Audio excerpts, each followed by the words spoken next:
갖고 있어도 가진 것 때문에 두려워지고요. 의지할 대상이 많은데도 그 의지할 것들이 나를 배신할까 봐 해서 또 두렵게 되기도 합니다. 이러한 모든 일들이 참으로 우리의 인생에 섞여서 어제 그랬고 오늘도 그럴 것이고 또 내일도 그렇게 될 것 같은 그런 생각 속에 우리는 참 어떤 때는 우울하게 하루를 보낼 때가 있습니다. 그런데 성경을 잠시 들춰보면 365곳에 두려워하지 말라 하는 말씀을 우리에게 주고 계십니다. 아마도 지난번 설교 때 말씀드렸다시피 365일 두려워하지 않은 때가 없기 때문에 365번이나 주님께서 그렇게 두려움에 관한 말씀을 하신 것이 아닌가 싶습니다.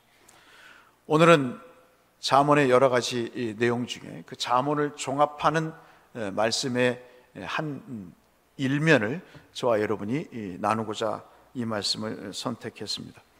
특별히 요즘같이 사람이 두려운 때가 없었던 것 같아요. 그래서 두려움이라고 하는 것은 하나님을 경외하지 않는다는, 하나님을 의지하지 않는다는, 하나님을 믿지 않는다는 측면에서 또 하나의 교만일 수가 있는 것이죠. 거드름을 피운 교만뿐만 아니라 우리의 믿음의 삶에 있어서 교만은 하나님을 의지하지 않는 것 자체가 패역이요 교만이라고 성경은 여러 곳에서 말씀하고 있습니다. 그래서 여러분 다니엘서 11장 32절에는 뭐라고 말씀합니까? 오직 하나님을 아는 자는 강하다라고 말씀을 하고 있습니다. 오직 자기 하나님을 아는 백성은 강하며 용맹하리라 라고 말씀을 하고 있습니다. 하나님을 믿으니 우리의 삶이 용맹해진다는 것이죠. 상식이 없고 무지하고 매너가 없고 예절이 없는 그런 몰상식한 것이 아니고 하나님께서 우리에게 주시는 그 의지의 마음이 우리를 담대하게 용맹스럽게 만든다는 다니엘의 고백입니다. 그는 그렇게 살았습니다. 어떤 정권이 바뀌어도 어떤 상황이 있어도 자기를 죽이려고 하는 법령이 생겨도 그는 하나님 앞에 기도하는 일을 쉬지 않고 그가 하나님을 의지하는 그 마음에 주시는 용맹함 때문에 그는 자기의 신앙의 길을 걸어갈 수가 있는 멋진 삶을 살 수 있었던 것이죠. 하나님을 의지하는 자는 고상한 지식이 있다고 합니다. 여러분 우리가 주변에 그런 사람들 많이 보잖아요. 뭔가 지식이 없어서 힘들어하는 사람들이 있습니다. 자기의 신념과 자기의 생각을 버리고 남의 뜻과 남의 의지에 따라가는 그런 사람들이 있습니다. 왜 그럴까요? 예수를 믿으면 고상한 지식이 생긴다고 합니다. 빌립보서 3장 8절로 10절 말씀에 또한 모든 것을 해로 여김은 내 주 그리스도 예수를 아는 지식이 가장 고상하기 때문이다라고 사도 바울이 말하면서 내가 이곳에서 내가 누군가를 발견되기를 원한다고 이야기하면서 그리스도로 말미암은 것이니 곧 그리스도 안에 의와 부활하신 권능과 그리고 그 고난이 나로 하여금 세상에 어떤 것을 배설물로 여기고 어떤 것도 취하지 않고 오직 그리스도께서 나를 행하신 나를 위한 사랑과 지식에 내가 온전한 내 삶의 목숨을 걸겠다고 하는 다짐을 하면서 세상에 어떤 것이 내게 들어와도 그것을 과감히 버려버리고 그리스도의 십자가와 부활의 은혜를 나의 가장 고상한 보물처럼 여기는 그런 자기 판단의 능력을 키울 수 있게 됐다는, 자기가 누군가를 알게 됐다고 하는 그 사실을 사도 바울이 고백하면서 예수를 믿고 하나님을 의지하면 이러한 고상한 지식의 소유자가 된다고 성경은 말씀하고 있는 것이죠. 또한 출애굽기 33장 10절에서는 하나님을 의지하는 자에게는 하나님께서 주의 뜻을 알게 하신다 그랬습니다. 우리가 뜻을 몰라서 헤맬 때가 얼마나 많습니까? 원하건대 주의 길을 내게 보이사 내게 주를 알리시고 그랬습니다. 세상의 사람들의 뜻과 그 개념을 알고 싶어 하지만 그러나 우리에게 있어서 가장 먼저 알아야 될 일들은 주님의 뜻을 우리가 아는 것 아니겠습니까? 시편 63편 1절은 여러분 아시다시피 주를 갈망하게 된다고 말씀합니다. 이러한 주님이 주시는 마음의 청결함과 주님이 주시는 고상한 지식과 주님의 뜻을 알게 하시는 이 내용을 통해서 우리는 무엇을 체득하게 되냐면 그리스도를 더 갈망하게 된다고 시편 63편 1절에 말씀합니다. 내 영혼이 주를 갈망하며 내 육체가 주를 사모한다고 말씀을 하고 있습니다. 주를 믿는 자에게는 자녀라고 하는 지위와 능력을 주셨습니다. 권세와 권위를 주셨습니다. 그리고 그것을 수행할 수 있도록 은사를 우리에게 주셨다고 말씀하고 있습니다. 이것이 시편 91편 1절의 말씀, 시편 18편 19절의 말씀, 시편 26편 12절의 말씀, 주보에 기록해 드릴 말씀입니다. 그 은혜를 버리고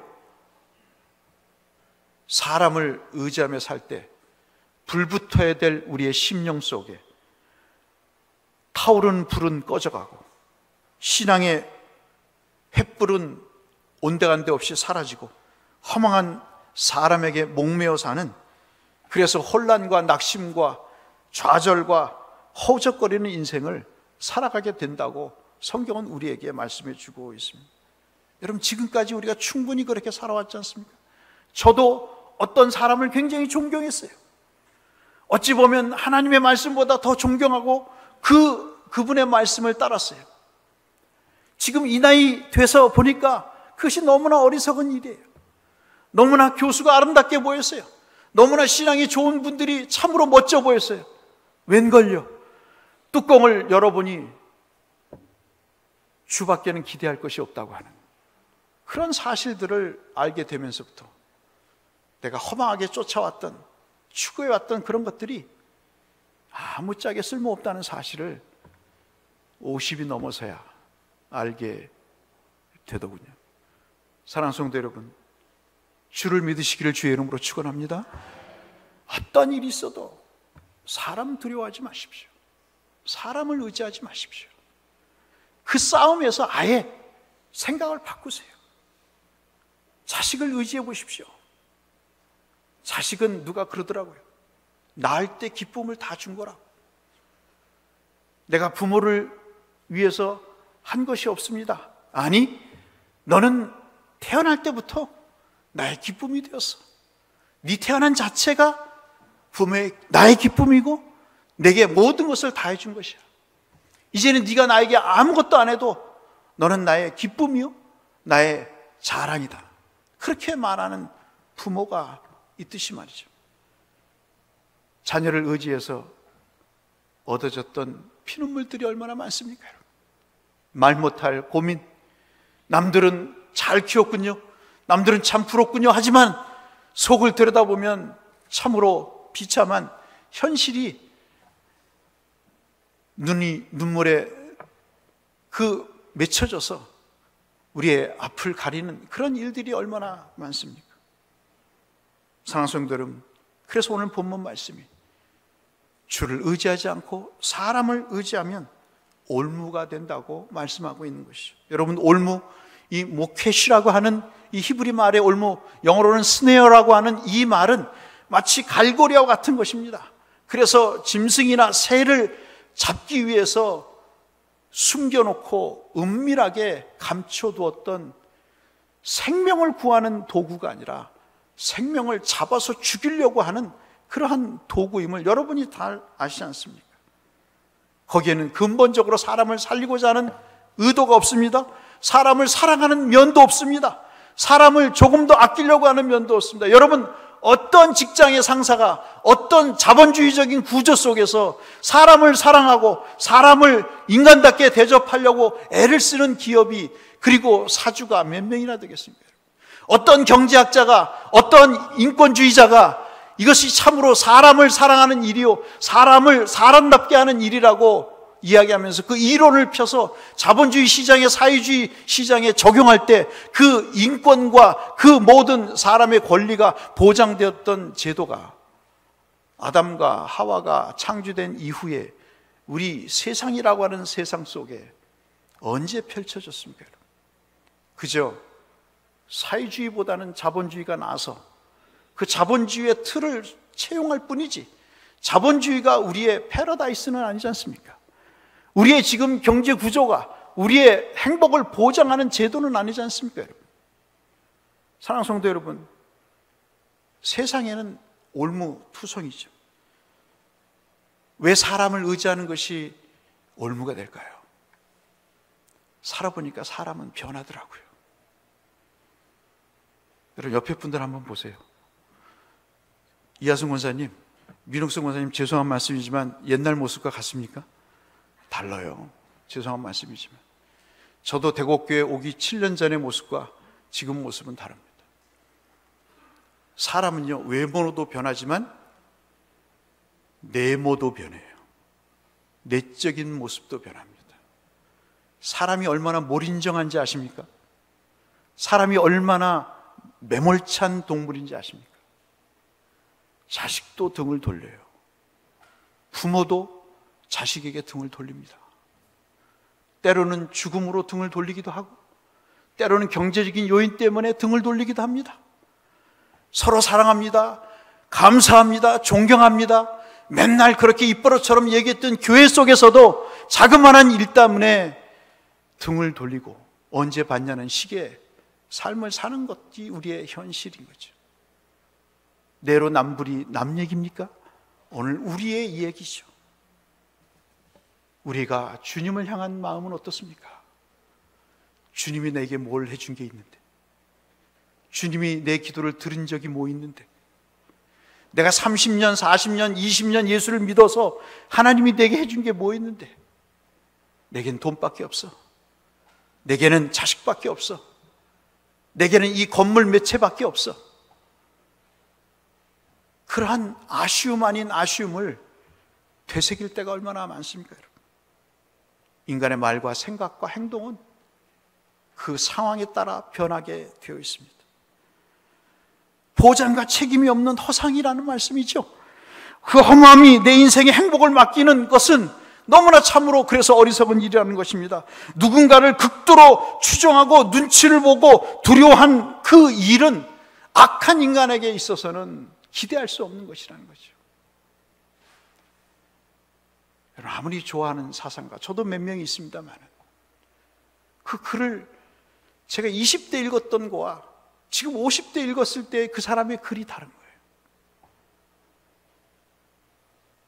여러분, 이에치카의 역사란 무엇인가라는 책을 여러분 자녀들에게 한번 읽혀주세요. 정말 중요한 책인데 그 책을 읽으면서 우리가 느끼는 것은 뭐냐면 사람은 변한다는 것입니다. 사람은 의지할 구석이 전혀 없다는 것입니다. 사람은 온전할 수 없다는 것이죠. 사람은요, 참 교활해서 눈치를 채요. 저 사람이 나를 두려워하는 것에 대해서 눈치를 챕니다. 그래서 그 눈치를 채고 나를 지배하려고 듭니다. 그 순간 나는 자유롭지 못하고 내 삶에 두려움이 물밀듯 오는 것을 감당할 수가 없습니다. 하나님의 말씀의 복락을 누리고 그 순종할 자유를 누리며 살아야 될 그 인생에 자유가 박탈이 되고, 이 장로님 기도하신 것처럼 그 속에 자유함이 전혀 없는 종으로서의 삶을 살게 되는 것이죠. 저는 어렸을 때 저희 동네에서 그걸 많이 봤어요. 쌀 한 줌 주면서 사람을 야속하게 하는 일들을 얼마나 많이 봤는지 모릅니다. 여러분, 유키즈 온더 블록이라는 TV를 한번 보셨는지 모르겠어요. 유재석하고 누군가요? 정재호 씨인가요? 누가 프로그램을 하는 그 프로그램에 옛날 초등학교를 못 나오셔서 이제 공부를 하시는 두 노부부가 어렸을 때 이야기를 하는데, 시골에서 올라와서 남의 집 식모를 사는데 보리 삶은 거에 명태 머리 삶은 물에 그 보리밥 꽁꽁 얼린 것을 주면서 먹으라고 하면서, 부부싸움을 하면 그 안주인 되는 주인이 뾰족 구도로 자기의 발등을 찍는 그러한 고난을 겪으면서 배우지 못한 서러움 속에서 지금이라도 배워야 되겠다는 그 기쁨을 누리면서 살았다고 이야기했던 그 내용은 모든 사람을 울게 하는 그런 에피소드였습니다. 누가 사람을 의지할 수 있는 대상이라고 생각할 수 있겠습니까? 누가 주는 올무일까요? 왜 이런 비극이 있을까요? 사탄이 배후에서 조정하는 것입니다. 사람을 두려워하는 것이 올무가 된다는 것은 오늘 우리 현실에서 이렇게 쉽게 찾아볼 수가 있는 것이죠. 사람을 두려워하면 상대적으로 그만큼 하나님을 의지하지 못하게 만드는 일들이 벌어지기 때문에 그렇습니다. 그래서 여러분 화면을 한번 보실까요? 화면을 보시면 오늘 본문의 말씀에 히브리 사람들이 잘 쓰는 표현, 서로 반대되는 의견을 이야기해서 저기 지금 깨졌는데 중간 가운데로 모여져야 되는데 사람을 두려워하는 것이 여호와를 의지하는 것과 반대가 됩니다. 올무가 안전과 반대가 되는 것이죠. 오늘 말씀의 정리는 바로 저것입니다. 사람을 두려워하는 것이 올무요, 여호와를 의지하는 것이 안전하다는 이 말씀은 명쾌하게 우리에게 우리가 어떤 삶의 길을 걸어가야 될 것인가를 말씀하고 있는 것이죠. 두려우면 부정적인 것도 있지만 긍정적인 것도 있습니다. 우리는 하나님을 두려워해야 되는 것이죠. 그것을 경외한다고 이야기를 하고 있습니다. 오늘 본문에 보시면 안전할 것이라고 이야기합니다. 이 시가브라고 하는 이 말씀은 높은 곳에 거한다는 말씀입니다. 높여진다는 말씀입니다. 숭고해진다는 말씀입니다. 존경스럽게 된다는 말씀입니다. 하나님을 의지하는 자는 높은 산성처럼 안전하고 숭고한 삶을 살게 된다는 것입니다. 우리의 바람이 우리가 뭔가를 막 노력해서 얻어진다면 아마도 허망할 거예요. 왜냐하면 그것보다 더 많은 노력을 하는 사람이 있거든요. 그것보다 더 많은 성취를 이루어서 나보다 훨씬 월등하게 자기를 뛰어넘는 사람들이 있거든요. 그런데 우리의 바람 중에 하나가 이 하나님을 전적으로 의지하면 하나님이 우리를 높여주시는 겁니다. 때가 되면 너희를 어떻게 하시리라? 높이시리라 하고 말씀하시는, 하나님을 의지하는 가운데 나타나는 현상인 것이죠. 우리의 바람은 그것이죠. 목사로, 집사로, 권사로, 장로로 주께서 우리를 부르시기 전에 내가 노력도 하지 않았는데 나는 한평생 주를 의지하는 삶만 살아왔는데 하나님이 어느 순간 나를 높여주시는 거예요. 내 외모로도, 내 지위로도, 내 인격으로도, 내 믿음으로도, 내 상황적인 것으로도 하나님이 나를 높여주시는 그런 은혜를 우리가 어느 순간 발견하게 된다는 사실입니다. 눈을 떠봤더니 스타가 됐다는 세속적인 말처럼 말씀이죠. 언젠가 눈을 떠봤더니 하나님이 나를 고쳐주시고 하나님이 나를 세워주시고 하나님이 나를 온전하게 하셨다는 그 상황과 그 체험을 어느 순간 내가 하게 될 때가 온다는 사실입니다. 어떤 과정을 통해서요? 하나님을 전적으로 의지하는 과정을 통해서 나도 모르는 사이에 신압으로 그렇게 역사하신다는 것이죠. 이 은혜가 있기를 주의 이름으로 축복합니다. 이스라엘은 아수르가 공격해 올 때 친애굽 정책을 썼습니다. 요즘으로 말하면 무기를 들여오고 군사 장비를 들여오려고 했습니다. 여러분 이사야 31장 1절에서 3절 말씀을 읽어보시죠. 그들을 도움을 청하지 말라고 얘기합니다. 애굽으로 내려가지 말라고 합니다. 화가 있을 거라고 말씀합니다. 그 말을 의지하지 말고 병거의 많음을, 마병의 심히 강함을 의지하지 말고 이스라엘의 하나님 여호와를 의지하라고 말씀합니다. 그들은, 애굽 사람들은 사람이요 신이 아니라고 말합니다. 그들의 말은 육체요 영이 아니라고 말합니다. 여호와께서 그 손을 펴시면 돕는 자도 넘어지고 도움을 받는 자도 엎드려져서 다 함께 멸망할 것이라고 말씀합니다. 그래서 실제로 여호와를 의지하지 않으려고 했던 그 이스라엘의 친애굽 정책 때문에 여러분 잘 아시는 대로 700년대 아수르에게 망해버리지 않습니까? 사울은 어떻습니까? 아말렉과의 전쟁에서 아시는 대로 모든 것을 다 진멸하라고 하시는 말씀에 사울이 결정적인 불순종을 하게 되고 하나님이 사울을 버리는 메시지를 선지자가 말씀하지 않습니까? 그때 왜 그랬냐고 이야기할 때 사울이 사무엘상 15장 24절에 이런 이야기를 하죠. 사울이 사무엘에게 이르되 내가 범죄하였나이다. 내가 여호와의 명령과 당신의 말씀을 어긴 것은 내 백성을 두려워하여 그들의 말을 청종했기 때문이다 하는 것입니다. 누구의 말을 듣고 있느냐 하는 것이죠. 어설풋한 어리석은 인간의 말을 듣고 하나님의 뜻을 버리는 그 그 인생은 망할 것이다. 그것이 오늘 우리에게 주시는 중요한 교훈 중에 하나인 것이죠. 그래서 시편 146편 3절로 5절에 야곱의 하나님을 자기의 하나님으로 도움으로 삼으며 여호와 자기 하나님에게 자기의 소망을 두는 자는 복이 있다고 말씀하고 있습니다. 우리 남은 삶 그 복을 누리시기를 주의 이름으로 축원합니다. 그 복을 우리 자녀들이 받기를 소원합니다. 의지할 만큼 다 의지했어요. 해봤습니다. 다. 이제는 하나님을 의지할 때죠. 나이 70이 가까운데, 60이 가까운데, 50이 가까운데 아직도 세상 것에 의지하며 살다가 허망한 종말을 고하시겠습니까, 여러분? 자식에게 목숨 걸다가 참을 수 없는 배신을 당하시겠습니까? 아니면 영원히 존재하시는 하나님을 의지하시고 권능의 하나님을 의지하시고 사랑의 하나님, 신실하신 하나님을 의지해서 인생의 최대 행복을 남은 여생을 누리시겠습니까?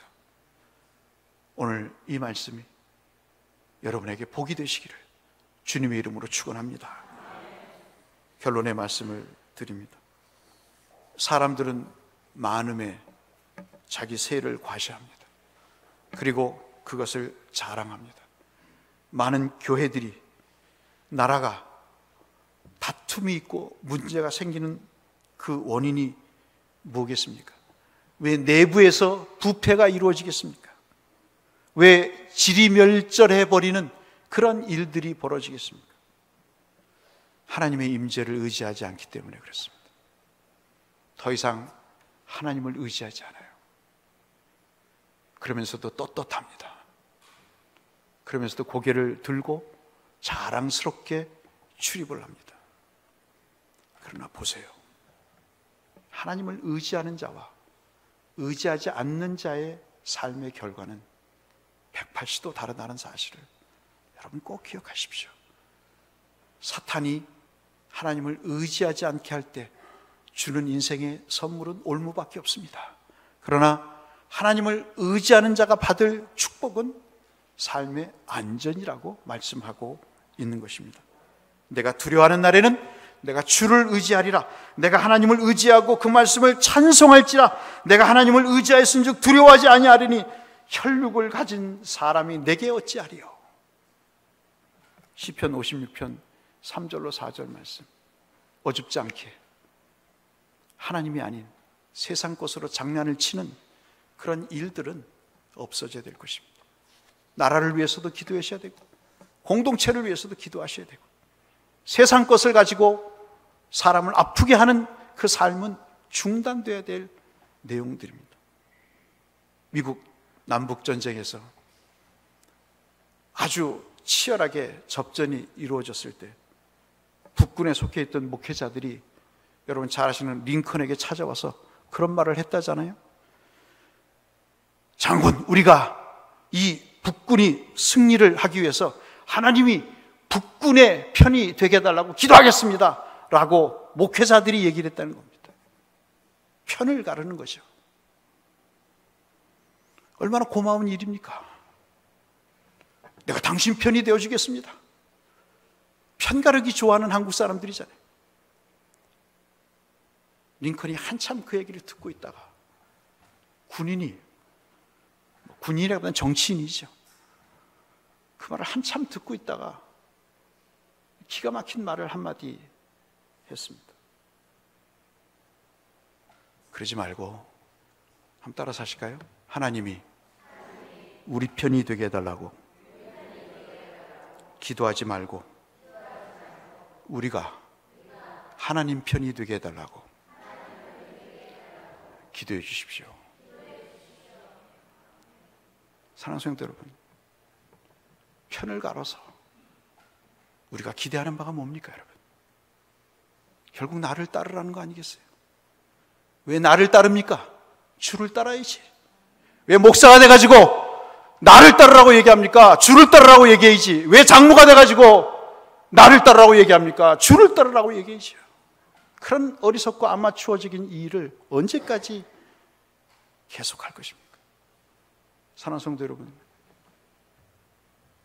우리는 하나님이 내 편이 되는 게 아니라 내가 하나님 편이 되어야 되는 것입니다. 그것이 오늘 설교의 결론입니다. 사랑하는 성도 여러분, 올무 때문에 계속 올무에 넘어져서 사시겠습니까? 사람을 의지해서 그 올무 때문에 힘겨운 삶을 계속하시겠습니까? 아니면 하나님을 의지해서 그 삶의 평안함과 복락을 누리며 사는 삶을 기대하시고 사시겠습니까? 우리가 하나님 편이 되어서 하나님 의지할 때 주시는 그 은혜를 이 한 주간도 누리시는 저와 여러분이 되시기를 주님의 이름으로 축복합니다.